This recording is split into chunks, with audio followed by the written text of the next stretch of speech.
Welcome to the Radical Responsibility Revolution podcast. This is where we are transforming lives, inspiring you to reclaim your health, your wealth, and the power of your mind. Here we share actionable insights, inviting you to turn inwards and design your life of purpose and abundance.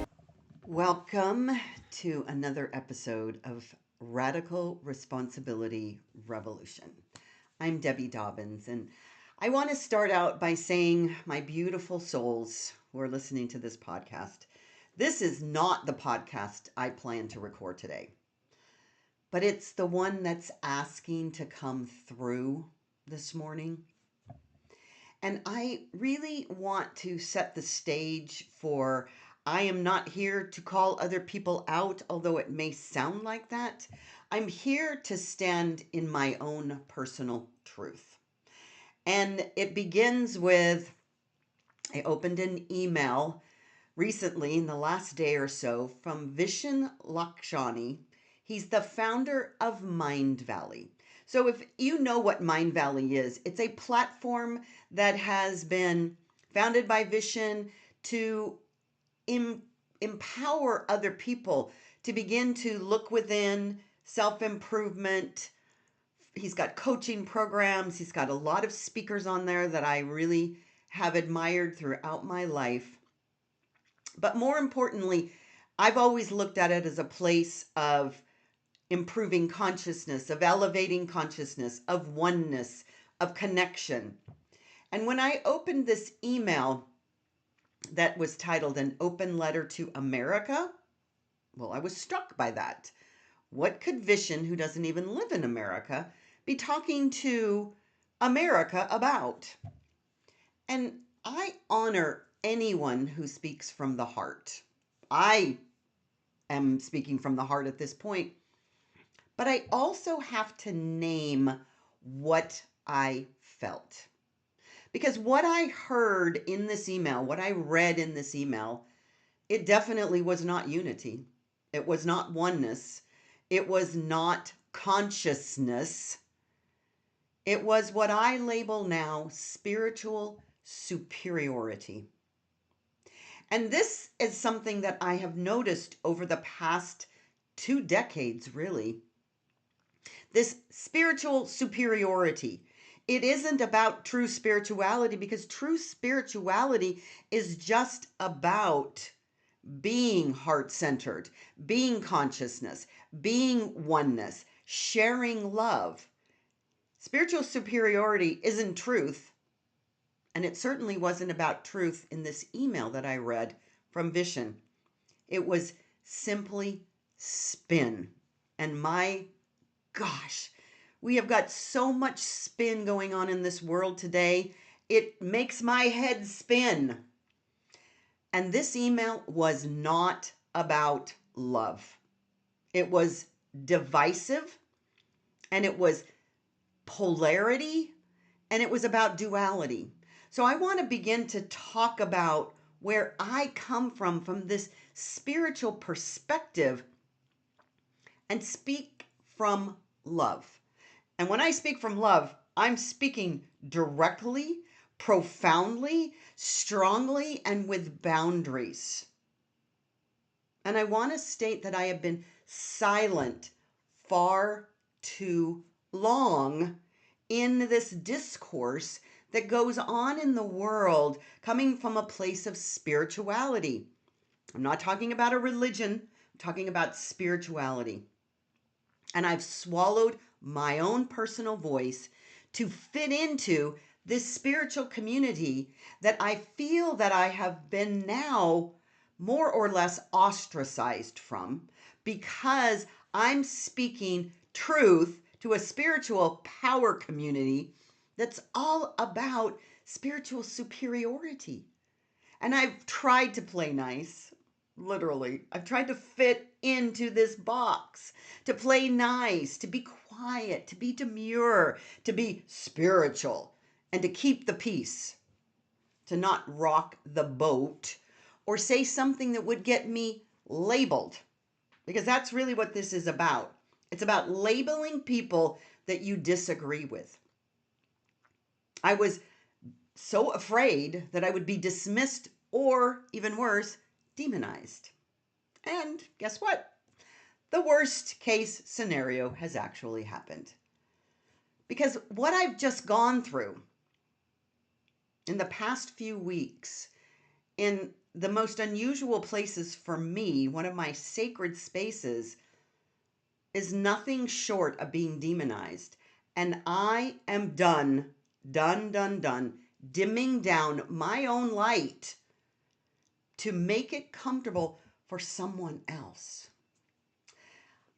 What has happened, just in a brief scenario, is I hosted a private gathering, a very sacred, very powerful week of celebration and ceremony for 6 women that I invited into my heart space, into my sacred space in Playa del Carmen. And what happened shattered me, literally.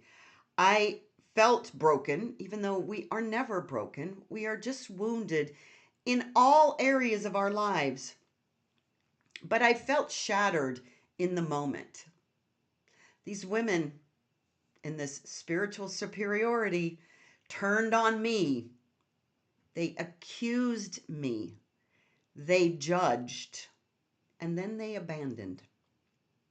And that is what I'm talking about, is this idea that we polarize, that we judge, that we point our fingers. And when one finger's pointed at you, how many are pointing back? This is the problem. And in this aftermath of this experience, I got sick, very sick. As a matter of fact, I was getting sick leading up to it and found that I was anemic, I was depleted. But what was happening is I was physically collapsing from months of overgiving and under receiving, which is exactly what I teach against. However, sometimes the teacher, when they say doctors are the worst patients, teachers are usually the worst students sometimes. But here's the thing, the deepest wound wasn't in my body. It was in my spirit. Because I realized in all of this reflection and this wounding and this healing, I realized so clearly that I have been dimming my power so that others could stay comfortable. Now, I'm going to just share, there's plenty of people that would say, when have you dimmed your power to make other people feel comfortable? Trust me when I say, I have. I've held back in ways that are not authentic to who I am because I have been trying to fit into this mold, this box of people that I'm surrounding myself with for decades that are spiritual. The problem is spirituality is not about polarization, about divisiveness, about duality. It is about oneness and embracing and forgiving and acknowledging and communicating. Holy cow, we've lost this ability as a world to communicate with one another. And so I thought I was creating a sacred container for these beautiful women. And of course, things are never as they appear. Because what in truth, and this is for every single person on the planet, we are all on our own journeys. So my journey is not a reflection of your journey. I may see your journey as a reflection of me, but the fact is that we're all here having our own journeys, and we have to be reflective of our own experience rather than pointing fingers at other people. And this is the world that we have now created so eloquently, if you will, that the world is now building these camps that hate each other. And I don't understand where spirituality has a place in there. So instead of this container that I thought it was created for them, I really created a container for myself to be cracked wide open. Because if we begin to look at why we feel the way that we feel at any given moment in our lives, we will begin to see that they are just our stories, our triggers, our buttons that are getting pushed. And what was revealed for me? Interestingly, a couple of things, but most importantly is I can no longer hide and apologize for who I am. The most important thing that I share so much in all of my teachings is to be your authentic self. What does that even mean? You are authentically you when you are not hiding who you believe that you are. And that might be over the top, that might be shy, that might be reserved, that might be analytical. The fact of the matter is we are all pieces of this gigantic puzzle called the universe. And we all have a special role to play. Sadly, I guess, I don't know. I'm beginning to embrace it more and more. One of my roles is to push other people's buttons. Like literally. I say I didn't come in expecting that, but clearly I chose that path. So when I read Vishen's letter the other day, it wasn't just political. Because for me at this point, it was personal. Because the fact is that what I saw on my microcosm of my experience in Playa was a macrocosm of the world that we live in. And the fact is that I did look at this from a very personal perspective because Vishen is somebody that I've looked at in high esteem. Not that he's a role model for me, but I had high regard for him on his teachings, just like these women had high regard for me about my teachings, apparently. But something happened when I shared my personal opinions, just like Vishen. So here's a man no longer living in the country of America, using his platform to paint America as broken beyond repair. And whether it's America, a country, the world, an individual stating that they're broken beyond repair, I don't care who you're talking about. That is not a spiritual statement. That is not a spiritual affirmation. That is not a spiritual declaration. And then he goes on to say, America's soul is flickering out under the rule of Donald Trump. Now, here's the thing, is change is challenging.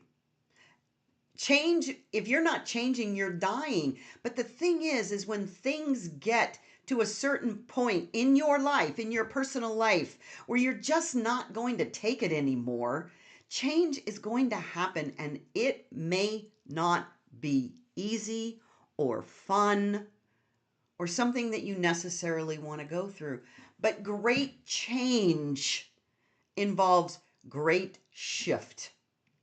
And so to Vishen, what I say is, with all due respect, you don't get to preach to us, meaning America.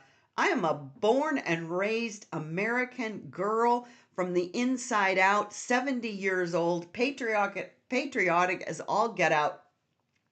But you cannot come from another country without being boots on the ground in America and see the things that I have seen with my own eyes and then call for unity while you're dividing not only your audience in half, but setting up divisiveness on the planet. Because when you're preaching and sharing and talking about teachers and sharing teachers that are here to unify us, to begin to talk about consciousness, about the oneness, about the love that drives that consciousness, you cannot call yourself spiritual and divide all of us. You cannot wear the cloak of spiritual enlightenment while throwing stones at those who disagree with you. The thing is that we are all here with a truth. We are all experiencing our own personal truth.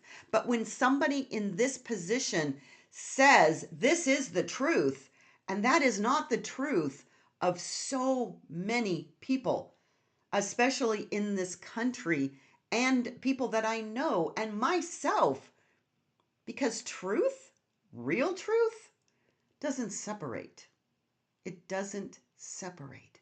It unites. So how could you come from this, from a place of bringing us together instead of separating us again? And therein lies the problem, is that if we are on a spiritual path, we have to begin to unite ourselves with one another and stop seeing other people that don't experience our truth and we don't experience their truth as the enemy.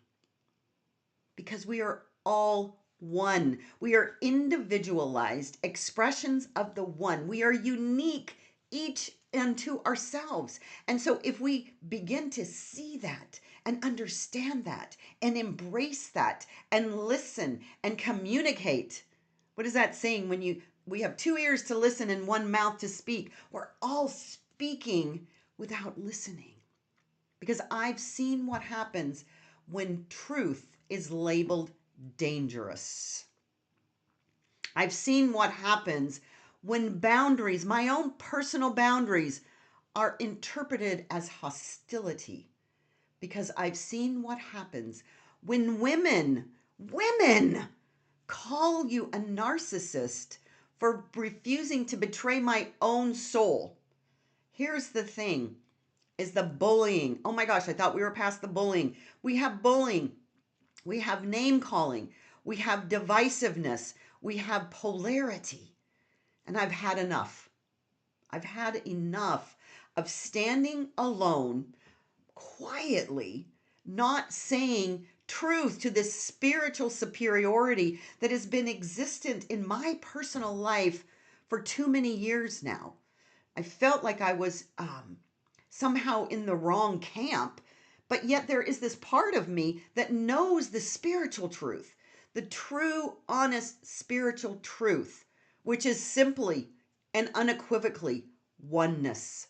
Oneness. So I've had enough. Because you want to talk about love?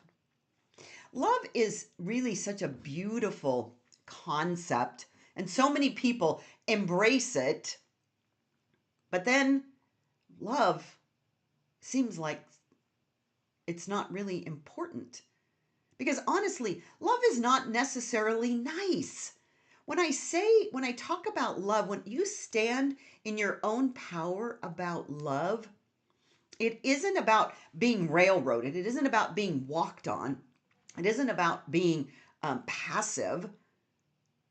It is about standing in your own personal truth, much like the freedom of expression that we talk about in the United States, but it doesn't harm other people. So if it comes from a place of your heart and somebody feels that you made them feel a certain way, you do not need to take responsibility for other people's feelings. One of my greatest teachers, Terry Cole Whitaker, years and years, 40 years ago at least, wrote a book, said, "What other people think about me is none of my business." So we've all learned to begin to take on that responsibility of what other people are feeling and thinking, when the reality is you're only in charge of your own thoughts, your own emotions, and your own actions. And love doesn't let you betray yourself to avoid being misunderstood. I'm going to say that again. Love doesn't let you betray yourself to avoid being misunderstood. Love is actually truth in motion. And that truth moves through this universal consciousness. And when it comes from complete heart-centeredness, from the will of good on this planet, It cannot be wrong, at least not in your own vortex. But when you begin to decide that your truth is everyone else's truth, then you are in judgment, you are in divisiveness, and you are in polarity. Love says no when it must. Therefore, I am saying no to every belief that is not supporting consciousness, forgiveness, understanding, realization that your thoughts are not always your own. And love draws the line and stands there unwavering. That's who I am now.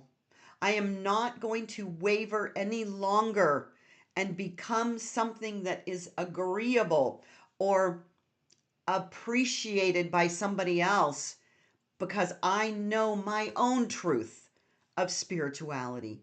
And that is what I'm doing, standing here in my truth, saying, I love my country.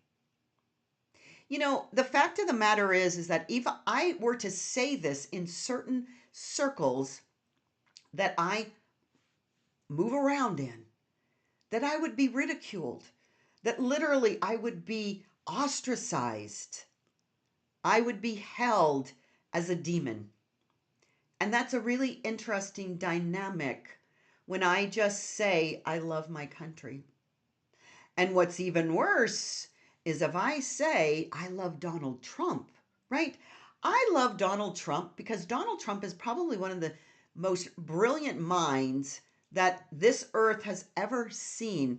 Now, do I agree with every single thing that comes out of his mouth when it comes to, because listen, Donald's just as guilty of judgment and name calling as the next person that I might be referring to here. But here's the thing, is that we've all got somebody in our family that we love. We love our families. We love our friends, right? But they don't always perform or show up in the world the way we would expect somebody that we love to do. But isn't that where we begin to lay down our judgments and look at the heart of those people that we say we love, which frankly, Jesus said, love your neighbor as yourself. So he's talking about everybody. Love everybody as yourself, because if you see something in someone else that you don't like, a quality, I've said this multiple times. You learned it in the 12-step programs. You spot it, you got it. And it works in the reverse, whether it's a negative quality or a beautiful quality. But the fact of the matter is if you see me as someone who triggers you or is against your belief system, what is the energy that's percolating up for you that you need to reflect on? I am not causing anybody to feel any way. And I can't blame anybody else for the way that I feel when I feel the way that I feel. So if I love Donald Trump, or I love Hitler, or I love Gandhi, or I love Martin Luther King, it's not because I know them even personally. This is the very fascinating thing, is we all believe we know somebody, whether they're a celebrity or a politician, and judge.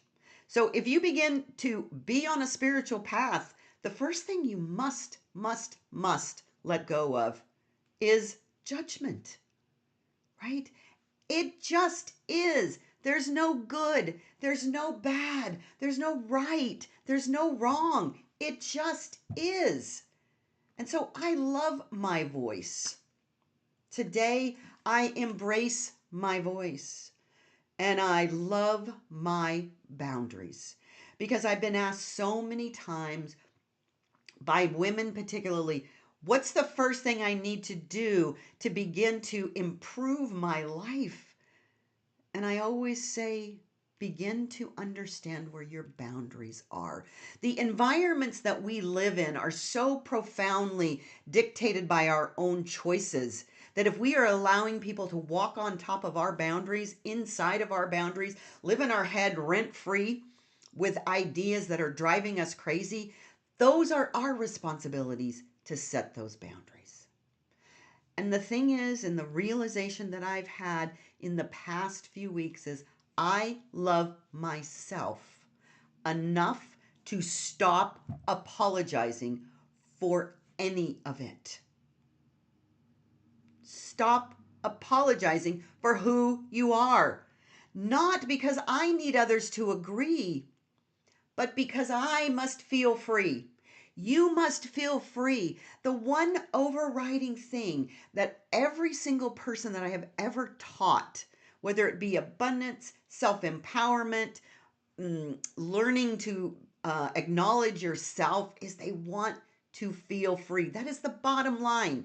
It truly is. That is what the human species wants. It wants to be free, abundantly free. And how do we feel free? We feel free when we are not holding ourselves back because we are afraid. The absolute antithesis of freedom is fear. So if you are afraid to speak your truth, you are not free. That is a state of communism or socialism or these countries that you can see that they will kill you for your views. Vishen wrote that America is voting for ego over empathy. Nothing in my mind could be further from the truth. I am as empathetic as the next person when it comes to looking at the world and seeing the dissension, the discord, the judgment, the hatred. But the fact is that when you are empathetic, that you see those things, how are you changing that? How are you being that which you choose to express and experience in this world? As Gandhi so eloquently said it, be the change you want to see. So ego over empathy are those people that are judging the fact that people are living ego over empathy. How delicious is that? He goes on to say that we're choosing vengeance over vision. Oh my gosh. Vengeance over vision. What is vision?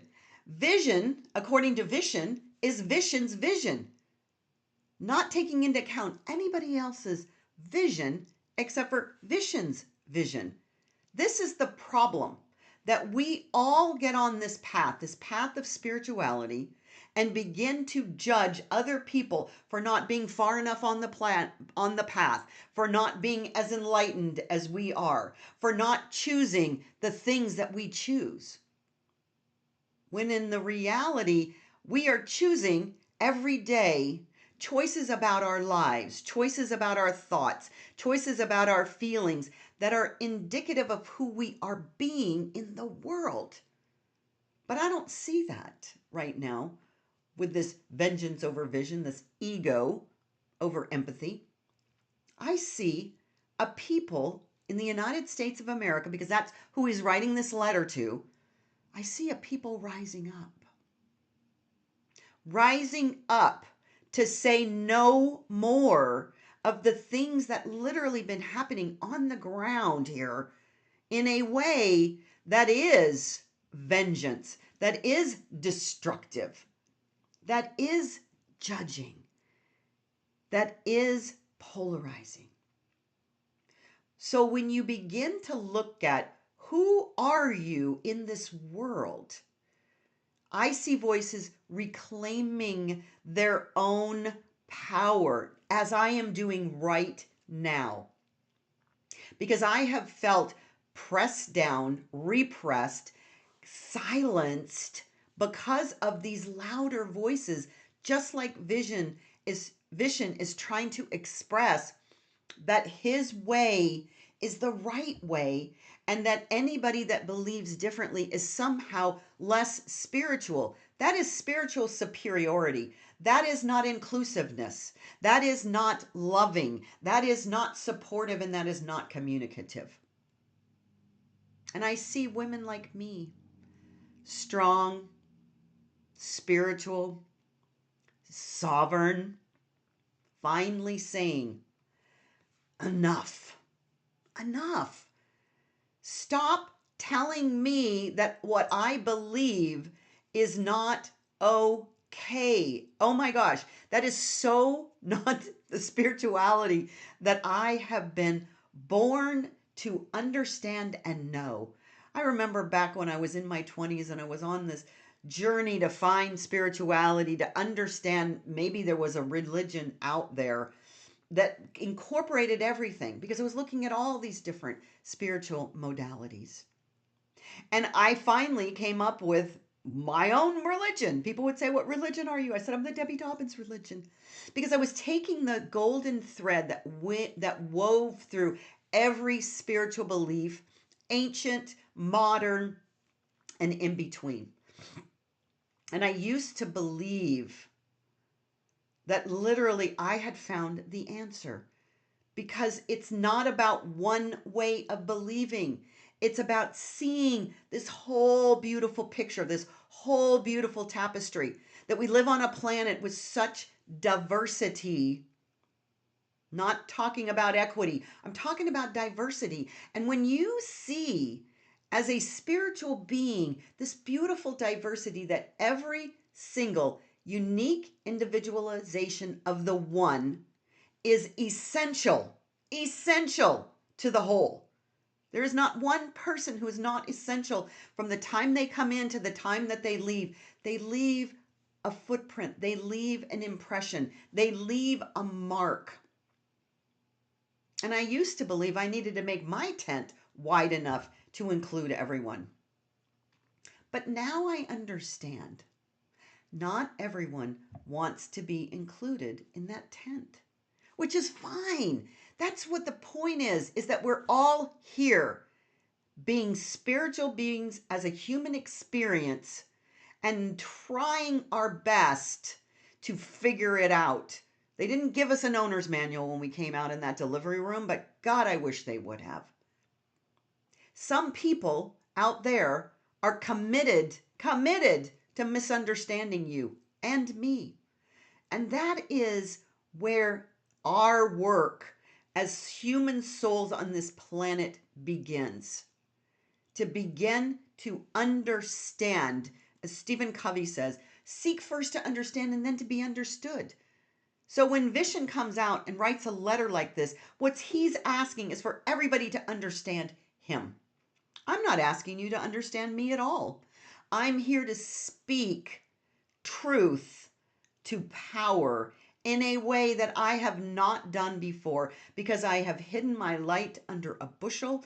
I have played small. I have not said what I believe the truth is that is keeping us stuck on this planet with all this division. And some souls, I will tell you, are too fragile, too fragile to stand the heat of my truth or your truth. And you know what? That's okay. Because we're not here to shrink ourselves, to mold ourselves into the idea that will make other people safe. And I'm not talking about beating people up and being obnoxious. That's not what I'm talking about. I'm talking about when you speak your truth, speak to your truth from this power of love and understanding and communication and wanting to have a dialogue. But at this point, I am not going to silence myself to make anyone feel safe, period.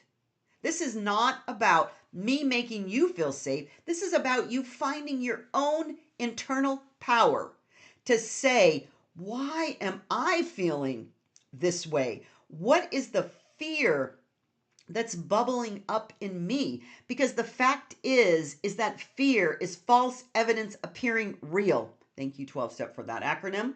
And if you are continuing to believe the fear that you are presenting to yourself through your feelings, your emotions, and your thoughts, It's time for you to stand in your truth. So, where is your freedom coming from? No one can take your freedom away from you. Freedom is not about a container, it is about your inside job. Because the world doesn't need another woman who shrinks, literally. You do not have to shrink, you do not have to conform. What this world needs is women who shine without permission.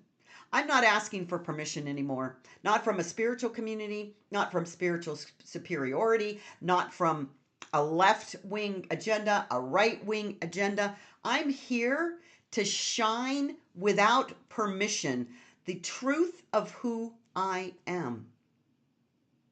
And what I want to say to the women who called me a narcissist, because once again, when we resort to name calling, I think it's very interesting. Pointing the finger, how many are pointing back? I forgive you, but I don't carry your projections anymore. I'm not carrying anything that somebody else wants to put upon me that isn't the truth of who I am. And to the spiritual communities who preach oneness, Vishen, but practice division, I see you, and I am choosing a different path. I am choosing to stand in truth of true spirituality, which is love, only love, oneness, only oneness, forgiveness, only forgiveness. And a Vishen and anyone else using spiritual language to mask globalist narratives. You're welcome to your truth. You're as welcome to your truth as I am.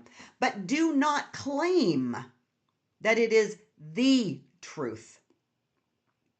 This is your truth, as this is my truth, but is not the truth. The only truth that really exists on this planet and in this universe is consciousness and oneness. And if you break it down, if you continuously remind yourself that you are always looking into the eyes of yourself, of God, namaste, the God in me recognizes the God in you, then I don't have to be a child that you're scolding, really. I mean, that's how this came across. It comes in my email, and Vishen Lakhiani is now scolding me as a child because I need to believe in his truth as the truth. That is not my truth. So what is your truth? Because if you don't know your own truth, not from a perspective of trying to convince somebody else of it, that is trying to herd sheep into believing your truth. We are all sovereign souls.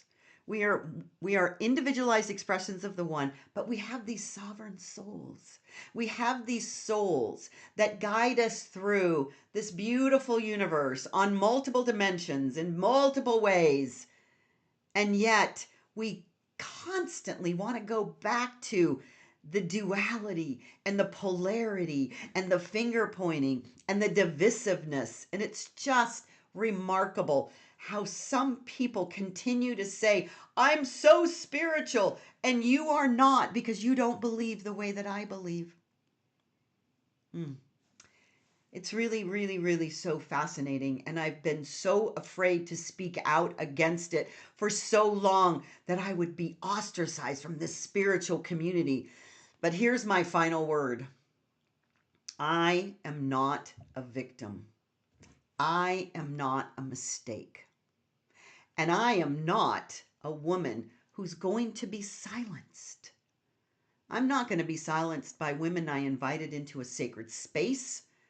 I am not going to be silenced by a global spiritual leader with a massive platform. I am not going to be silenced by political leaders, by spiritual leaders, by people that don't practice what they preach, which is that spiritual oneness.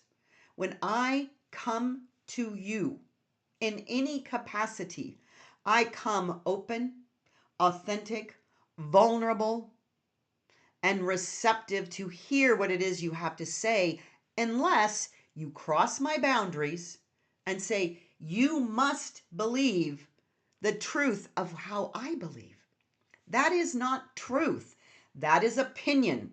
And if we do not understand that opinions are just like belly buttons, everybody has one, that we then cannot be one with one another. And I'm not here to begin to live by fear. I am standing tall, standing free, and standing in my truth. But my standing in my truth doesn't mean that I get to tell you my truth is your truth. This is the message of this entire podcast today. May you find the courage to do exactly that, to stand in your truth, be your truth, and do not force, cajole, judge, hold me in some other lower vibration because you don't agree with my truth. And I promise not to do the same to you. Find that courage to be the person that you were sent to this planet to express, to imprint, to share, to encourage, to love one another in a way that is absolutely so one with everything that is here. You cannot see anything that you don't already have inside of you. So remember that the next time you're pointing your finger at anybody else. This is not about telling Vishen or anybody else that they need to change their ideas. It's about saying that my truth is as valid as yours and that you do not get to cross my boundaries and insist that your truth is my truth. None of us have that authority. The only authority that we ever have been given is to be radically responsible, thus the name of this podcast, radically responsible for our own feelings, for our own thoughts, for our own behavior. And if you are using violence in your behavior to force another expression on this planet that is your way or the highway, I assure you that is crossing my boundary, and I will not allow that. And you shouldn't allow that either. It's time for us all to have a voice and stop having our voices trampled on, no matter how that voice and the energy by which I share my voice impacts you. I've got a lot of fire. Some people have earth, some people have water, some people have wind as their energy. I have fire. And I am here to stand in that fire and have it burn as hot and as long as it chooses to state my own personal truth without impeding on yours. Because you get to have your own truth. And when we all come together and we listen to each other's truth, magic really does happen. So until next time, stay tuned for another episode of Radically Responsible Revolution. Queen of Magic, out.